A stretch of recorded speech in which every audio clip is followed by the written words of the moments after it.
Pemerintah Kota Denpasar melalui Dinas Pendidikan Kepemudaan dan Olahraga Disdikpora tengah membangun gedung baru di 11 sekolah dasar.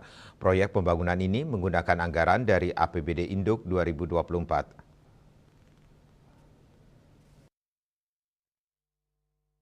Kadisdikpora Kota Denpasar Anak Agung Gede Wiratama saat dimintai konfirmasinya Rabu 31 Juli mengatakan, selain pembangunan gedung baru di 11 sekolah dasar, pihaknya juga melakukan rehabilitasi menyasar 4 sekolah.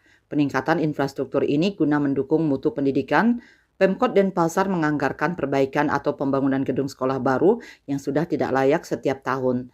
Lebih lanjut dijelaskannya, meski dianggarkan setiap tahun, perbaikan dan pembangunan gedung sekolah di Kota Denpasar tetap dilaksanakan secara bertahap berdasarkan skala prioritas. Dengan demikian, gedung sekolah di Kota Denpasar layak pakai dan memberikan kenyamanan saat pelaksanaan proses belajar mengajar secara berkelanjutan.